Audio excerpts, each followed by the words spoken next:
Good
evening. Welcome to 954 Miles of Conversation, where we explore boundless conversations 1 mile at a time. Welcome, everybody. How y'all doing?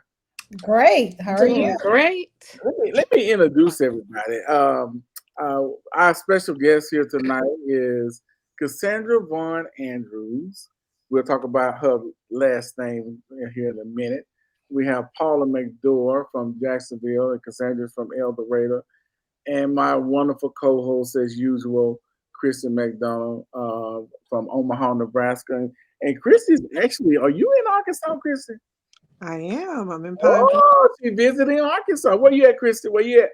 I'm in Pine Bluff, Arkansas. You're in Pine Bluff. Okay, okay. Well, welcome. This is a very, very special show. I am so happy that we're doing this show because we are promoting a positive thing in the community, especially a community in Arkansas, which I am a part of, Hampton, Arkansas, and Harrell, Arkansas. So I am pleased to be able to promote the homecoming event that we're about to do in Hampton, Arkansas, as well as Harrell, Arkansas. This is one of the first times that this actually a podcast has ever showcased a community event such as this. And so I want to, before we get started with the question, I want to read something to you because this is the write up that I put together. And I'm not going to read all of it, but I want to read some of it to you on what this podcast is all about, why we're doing this podcast, and what it means about this podcast. This is our fourth episode, Christy. So this is four for us. Okay, we moving along pretty good. We're moving along pretty good. So this is episode 4 for 954 Miles of Conversation. Of the 954 Miles of Conversation titled, We Are One Community Homecoming, serves as a platform to raise awareness and emphasize the importance of bringing small town communities and families together for fellowship. The particular episode focused on the community of Hampton and Harrell, Arkansas, where in the heydays of the 60s, 70s, 80s, and 90s, grand homecoming celebrations were organized for families within the community. However, this cherished tradition has unfortunately dwindled over time. Now, with a sense of negotiation and the desire to revive the tradition, those who benefited from those homecomings as children, which is us at that particular time, are united in their vision to see the tradition thrive once more. The community has actively engaged in meetings, excessive meeting planning, and to organize a remarkable event scheduled to take place from August the 30th, 2024 to September the 1st, 2024. To, to successfully bring the vision of life, the community has rallied together, generously donating money to support this event. In addition to their contribution, further donations are being sought to ensure the success of the homecoming celebration. It is worth noting that there is currently no podcast dedicated to explore the significance of homecomings and family reunions. 954 Miles of Conversation podcast boldly take the initiative to be the first platform to promote this remarkable event and shed light on the importance of community traditions. Okay. Yeah, that's interesting. Very Very, thorough. I did. Absolutely. I actually did my homework You before did. we did this podcast. And Christian, we talked about this, that I did the homework. I researched Google. I went in everywhere I possibly could and find and see if I could find a podcast out there that addresses Mhm. homecoming and community events and family reunions.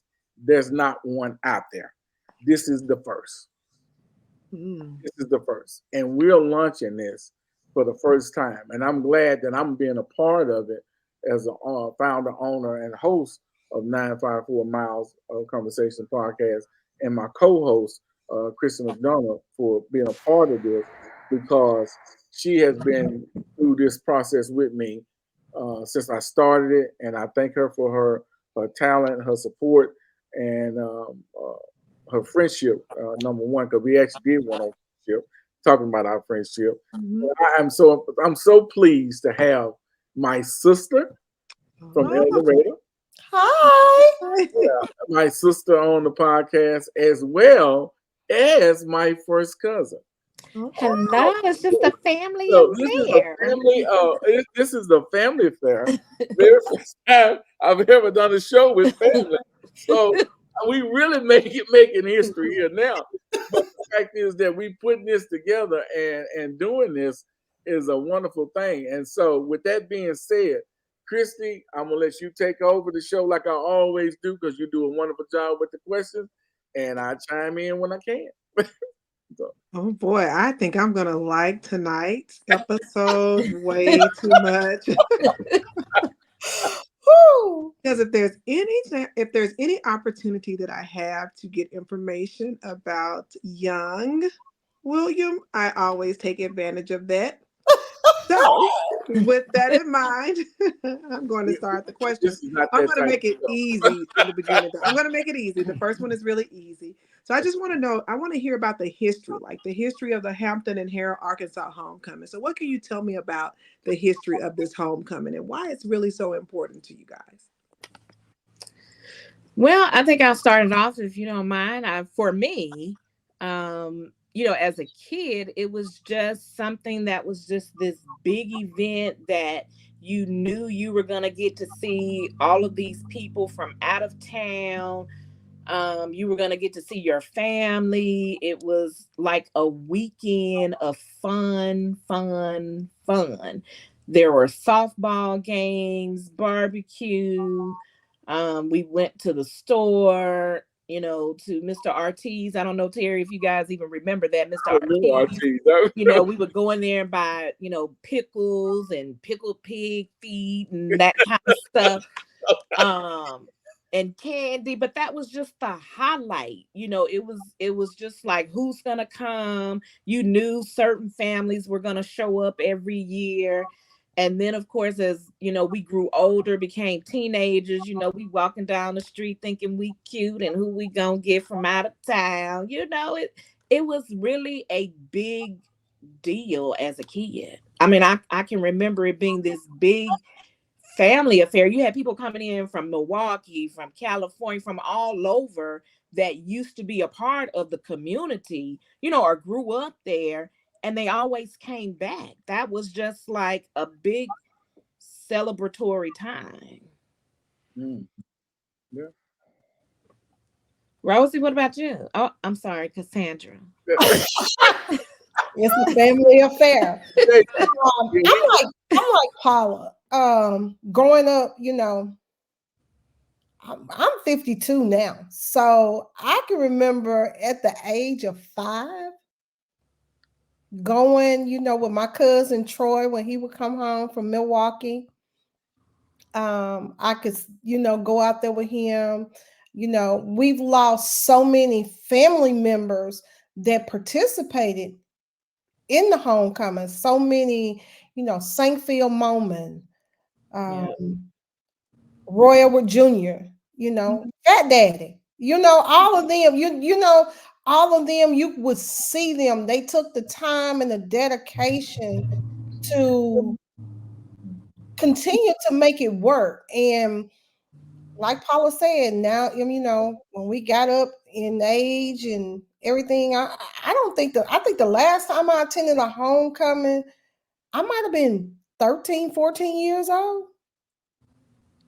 Yeah, we were young. We were young. I want to say 13, 14 years old. And, it was just a fun. I mean, when I say fun, it was fun. And our children now, they don't know anything about this history. They have no clue about how we used to play together. I mean, I can remember Paula living right there in Harrell and, right down the street. Mama, drop us off at Miss Corrine's house and we could walk to the homecoming. Right. That's what we did. We lived in Harrell at the time. And so, yeah, we could just walk right down it wasn't the street, it was the road. Let's be real. It was the road. We would walk down the road. But it was, just this massive where you had people coming from Bradley County, Hermitage, and Warren. It was a festival, so to speak. And, the names that Cassandra just mentioned, they were the staple. I mean, the Clarence and they were the staple, the foundation that was going to make sure the homecoming went on. And so, to her point, I was listening this morning on my way to work and on the Ricky Smiley show, and they were talking about generational structure. And I thought, man, isn't that something about what we're going to talk about tonight, that there's just really no generational structure around this new generation. And if truth be told, it's our generation that dropped the baton, if you will. For whatever reason, we decided that, you know, we wanted to sit back. We've had enough. We've endured all, and we want to make life better for our children. But we have to ask, did we really do that? Because, you know, generationally, they don't really have a connection that we had. You know, I take my own daughter. She, you know, she knows, you know, like Cassandra's daughters, you know, and I can remember her and Chastity playing together as kids, but they don't have the bond that we had coming up. I mean, we played with our cousins. We spent the nights with our cousins. Everybody get on a pallet. You mean, you know, we slept with Listen, one another. and that's what I'm talking about. When you talk about, you know, family reunions and homecomings, people that stay in hotels. I don't know if I could say hell, we all stayed at the same house. I mean, it was just, but that was the bond, the relationship, and shame on us, you know, Gen X, for not really doing our part. Because honestly, and it's not just in our personal life, it's everything. And I share with you all that my pastor even brought it up, that we dropped the ball. We in church, because churches are really suffering. I don't know if you all know that, but churches are really suffering because no one wants to. Our generation doesn't want to have to be committed to doing anything. We don't mind doing something here and there, but I don't want to make that commitment that I gotta, you know, fill big mama shoes and all of those things. And that's what's happened even with our community. There's no more big mamas. There's no more grandmas. You know, our grandmas are little mamas now. So we've lost that generational structure. And I thought that was just the perfect word for the day, the generational structure. You bring something. You bring something up that really brought my attention, and I think my sister can confirm this. Our father used to live in Milwaukee, and he would come home. What, every 3 months, he would come back and visit. But the homecoming, even his brothers at the time that then when they was living, they would all come home together, and they all drove Cadillacs. All drove Cadillac. All drove I had Cadillacs. Cadillac. Love Cadillacs. If one brother had a Cadillac, they all had a Cadillac. And Cadillac with that pimp oil. yeah, You and can they would smell drive down.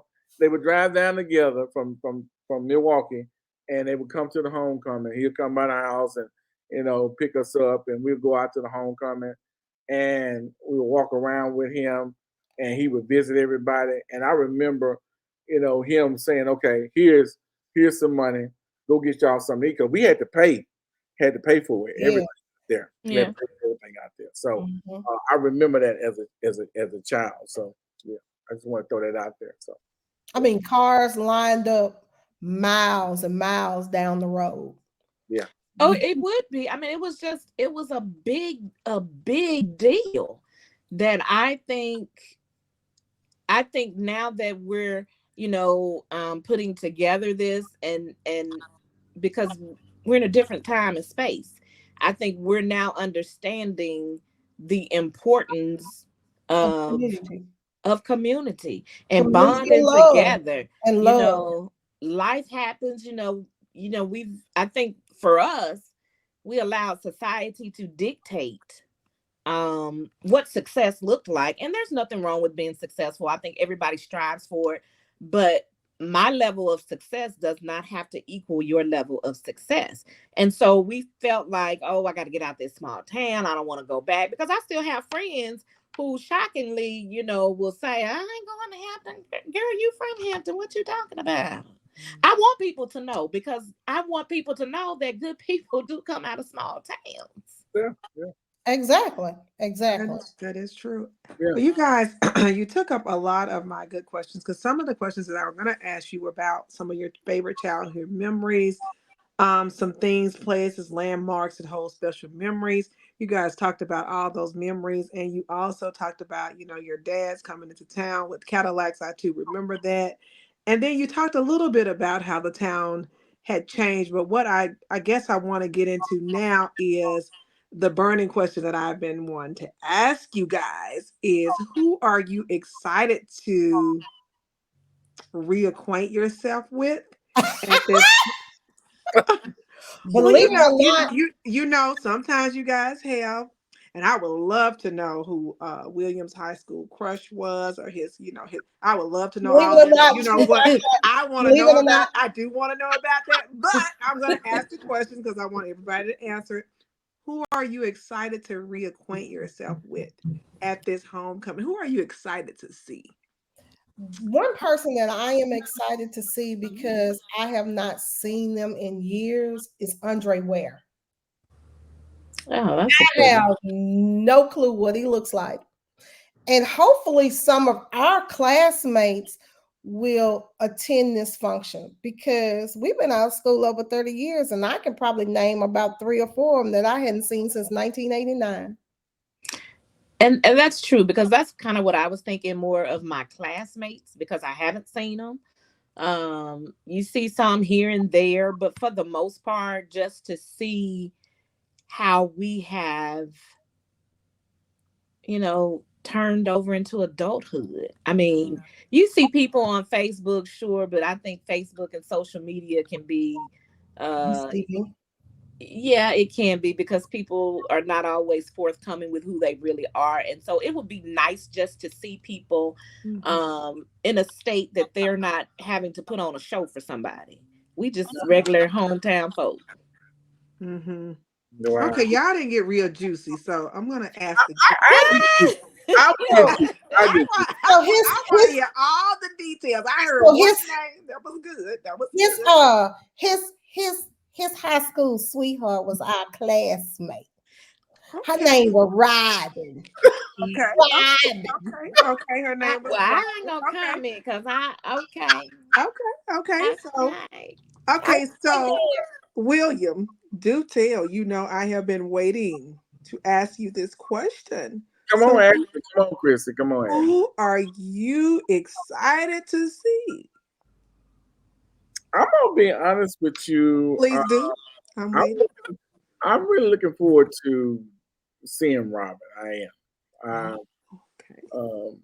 I haven't seen her in quite some time, so it'll be interesting to see her because I hadn't seen her in many years myself. So Okay, okay. Am I invited? Because so here I am right now on live. I am going to invite myself because Come on, Christy. You can come stay with me. I You ain't got to sleep on the floor. I have got to be there to see this. I'm glad, I'm Chrissy. inviting myself. I will be there. That's something that I want to talk about with this because I'm a part of this the meeting and the planning stage, and actually there's a meeting going on right now on Zoom, but we're doing this podcast. One of the things that we did, we are raising the money. People are generating the money themselves. That's really seeing this project through, and we beat the goal that we had suppressed. We put out like a $3,000 goal. We beat that goal. I think in a month and a half. We beat that goal. So the people that have donated, I want to thank them personally. That they donated, and this is an event that the committee decided because when we was younger, we had to pay for the food. Okay. You couldn't eat free. We're actually feeding anybody that shows up. We're not turning anybody down. And Chrissy, I want to, personally thank you. I'm inviting you because you donated to this cause with no hesitation. No hesitation. So we have a donor that's not even a part of Hampton, Arkansas, but she's a part of Arkansas.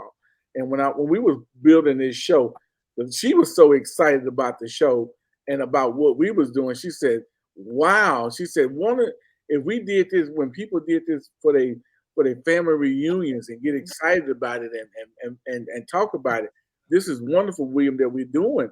And so, with that being said, people are really buying into this, and we're getting donations that we didn't think that we would get, and everything is coming together. Everything is coming together. I'm looking forward to this because I just want to bring back something to the community because everybody don't realize we all got a beginning date and we have an ending date, and in the middle is a dash.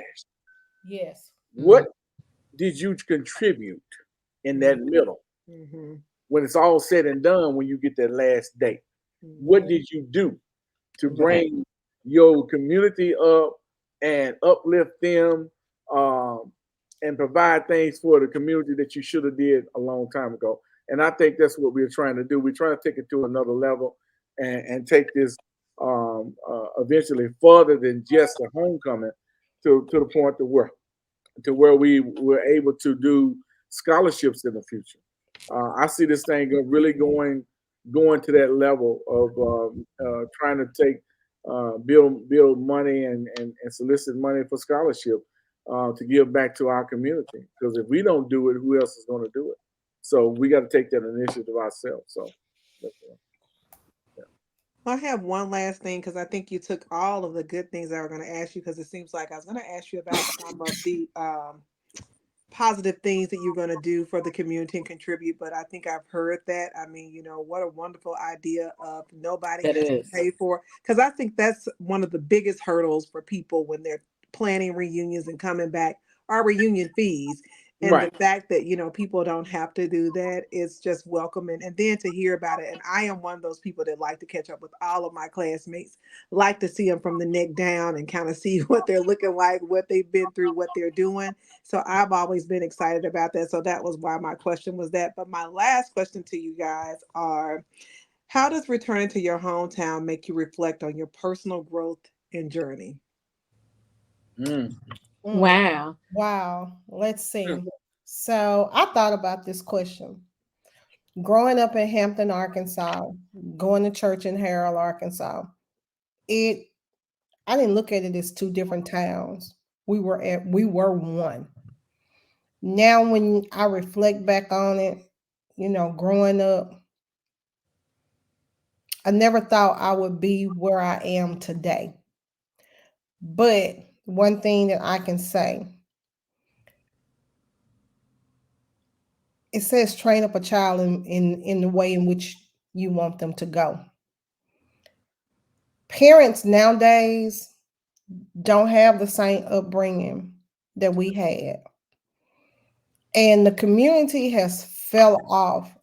You scared to say anything to the kids. You don't know if the kids gonna cuss you out. And you know, growing up, I was a little fighter. And I don't say nothing to these kids because I fight kids too. If you don't fight the kids will whoop you. So, I mean, you just growing up and you think about it, there is no love. I can remember if I did something at Paula House, I got a whooping at Paula House and when I got home. At home. So nowadays it's just hard. And I go to Hampton on a regular basis, Okay. but it's like a ghost town. Okay. It really is. It is like a ghost town. And the ones that have gone on that, they said one monkey don't stop no show. I believe one monkey did stop a show. Because you think about it, I want to say the last homecoming that I remember is when Van Thomas I want to say it was a year after Van Thomas was killed just at a dance. Mm. It kind of slacked down. Like I said, we have lost a lot of people within the years, and like Paula said, the grannies, the mamas, the big mamas, none of them are there. And I feel like back in the day, Hampton had it going on. Hampton and Harrell had it going on up under the tree. Now it's nothing but trees. Nobody cleans it off. I mean, it is really a ghost town. The cafe, I mean, And you think about, you say that, and let me just say, I did hang out up under the trees this past weekend. what? Yeah, girl, it was Hog Skin County Festival weekend. And so, um, to Cassandra's point, when we were coming up, oh my goodness, Hampton was full under those trees. I can remember we talked about it this weekend. We couldn't wait till we got old enough to hang out up under a tree. Like it was something, but we were excited to go hang out up under a tree. You had people parked in cars and just drinking. And we couldn't wait to do that. But it was a sense of community and everybody knew everybody. And so even for me, when I go home, I will say this. I don't visit. I'll be the first to tell you. I think the farthest I go is probably to Lena's liquor store. I will go through there and say hello, but that's probably about it. And I'm going on to Somerville.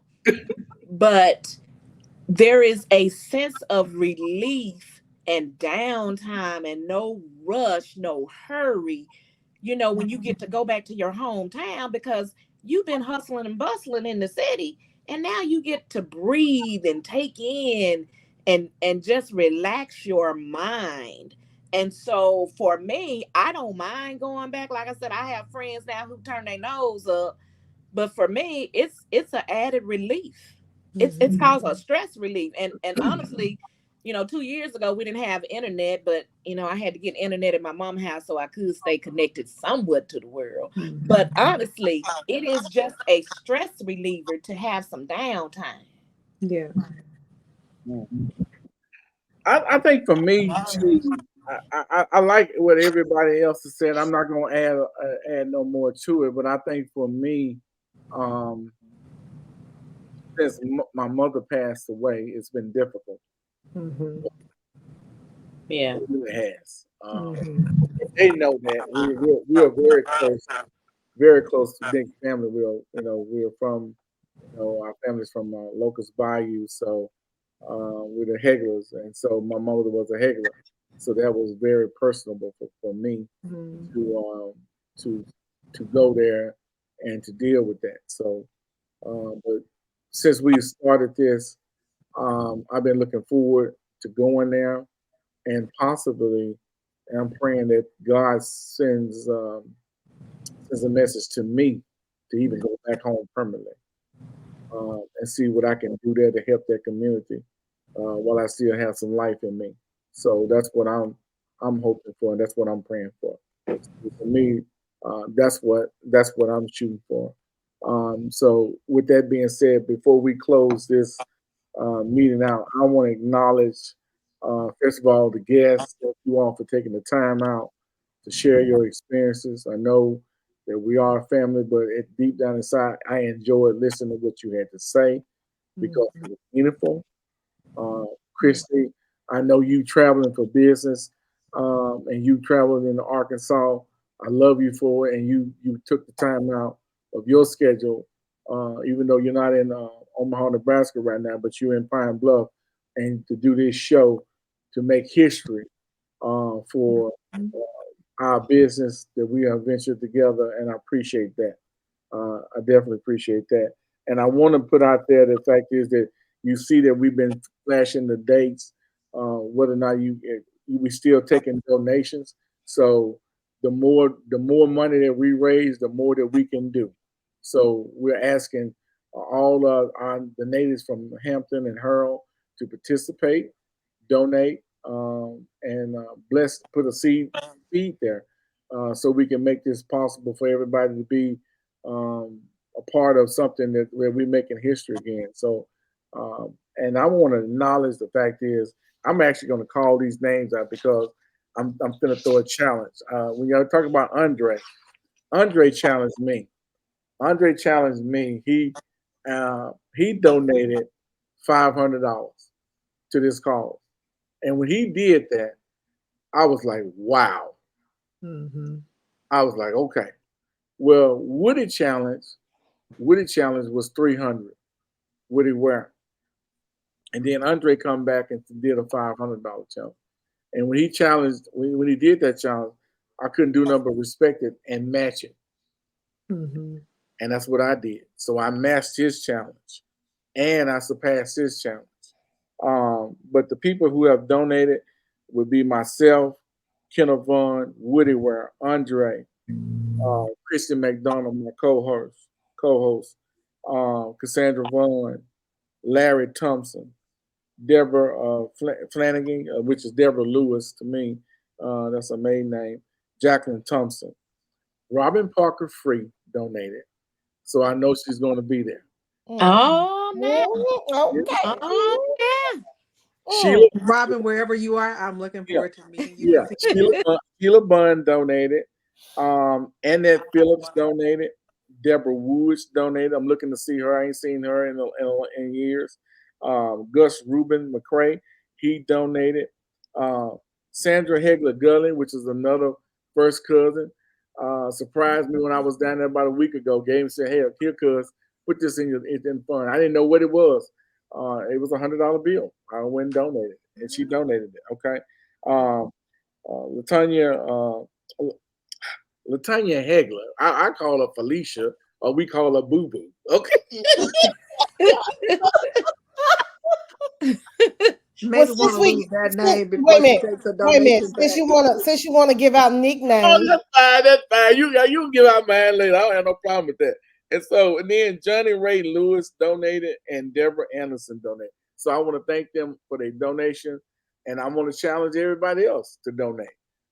And so tell the people how we donate, because I realize I haven't been a part of the meetings, but it would be helpful if we look at that. Along the bottom of the screen, it's telling you how to donate. Ain't that something? All right. Donate through Cash App. We have an account with Generation Bank right there in Calhoun County. So we have a Cash App that goes directly to that bank. We do checks, money orders. You can write on the memo, WeAreOne. You can mail it to P.O. Box 675 Hampton, Arkansas 71744. We got people that's on the ground and that can go get that deposit and check in those P.O. box, and you can it would be deposited directly into the account, and everything is accounted for from every penny that we do. I actually did a budget tonight, which is probably being broadcast right now on a Zoom. So that's out there. And if you want to see the budget, if you want to see what we raise, we don't have no problem by showing that, because I want to show you exactly what you're buying and what you're paying for with every dime. So your money is safe with us, and we're gonna make sure we're gonna be held accountable and responsible for everybody's income that they donate to us, and that's how it's supposed to be. So. Well, and I think we have to understand that we're also investing in the future, right? Because honestly, we want to leave a legacy. Yeah, we want to leave a legacy, and I think that's more of what we need is a community effort, because we can't say we want change if we're not willing to be the change. And so I commend you guys that wanted to start this, because I think it is just phenomenal to want to bring a group of communities back together to celebrate one another. It's to be commended, and so I'm certainly appreciative to those of you that initiated this idea. I'm appreciative of it as well, because most of the time, the only time we see one another is during a funeral. Yeah. And let's celebrate without going to a funeral. Yeah. Absolutely. That's all I have on this show. Christy, do you have your last final words? What you got to say?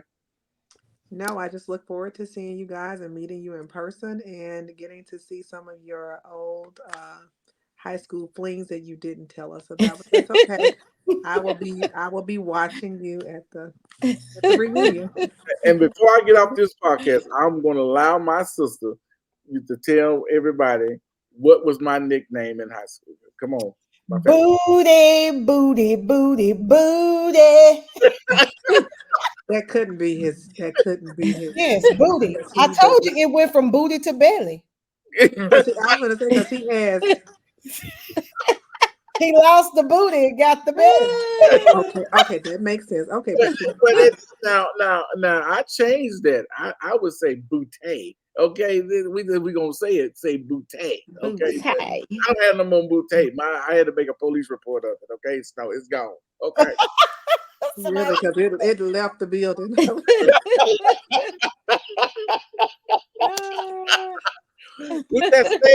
With that said, thank you all to our viewers and listeners. I hope you enjoy this show. I hope if you're from a small town and you are trying to do a family reunion, or if you're trying to do a community reunion, please reach out to 954 Miles of Conversation podcast. We will help you put your stuff out there, and we will make it right for you. We will make it right for you. With that being said, to all, good night. Thank you for having us. Thank you.